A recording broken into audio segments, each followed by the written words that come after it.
지난 4일부로 윤석열 전 대통령이 즉시 대통령직을 잃게 됨에 따라 한국 정치권은 21대 대통령 선출을 위한 조기 대선 일정에 돌입했습니다. 한덕수 대통령 권한대행은 오는 14일까지 선거일을 확정해야 합니다. 대선일이 6월 3일로 정해질 경우 재외국민 투표는 5월 20일부터 25일까지 진행됩니다. 탄핵 선고 직후 21대 대통령 국외 부재자 재외선거인 등록이 시작됐으며 중앙선관위 홈페이지에서 신청할 수 있습니다. 한국에 주민등록이 돼 있는 사람 중 외국에서 투표를 하려는 경우 국외 부재자로 주민등록이 돼 있지 않은 국민은 재외선거인으로 신고해야 합니다. 재외선거 등록은 대선일 40일 전까지 실시되며 아직 선거일이 확정되지 않아 정확한 일정은 추후 발표될 예정입니다. 트럼프 행정부가 오젬픽 등 고가의 인기 비만 치료제를 메디케어나 메디케이드로 구입할 수 있도록 하는 제한을 시행하지 않기로 결정했다고 밝혔습니다. 이는 전 바이든 행정부의 추진을 무효화시킨 것입니다.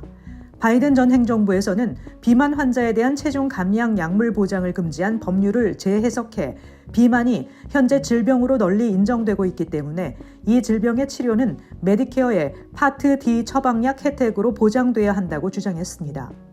위고비와 오젬픽은 체중 감량 효과가 커 기적의 약으로 불리우며 일주 단위 주사로 체중의 15에서 25%를 감량할 수 있는 약물입니다. 그러나 비용이 높아 위고비는 월 $1,300, 젯바운드는 $1,000에 달합니다.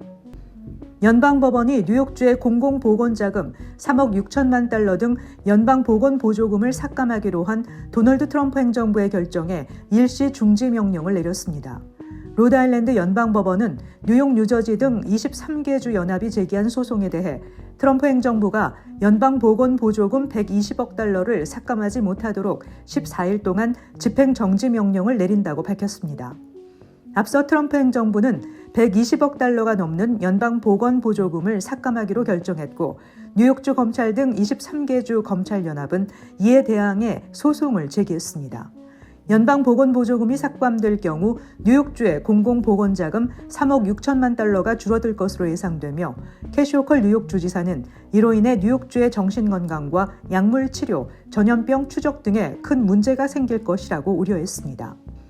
백신 회의론자로 취임 전부터 논란이 됐던 로버트 케네디 주니어 보건복지부 장관이 미국 내 홍역 확산에 백기를 들었습니다.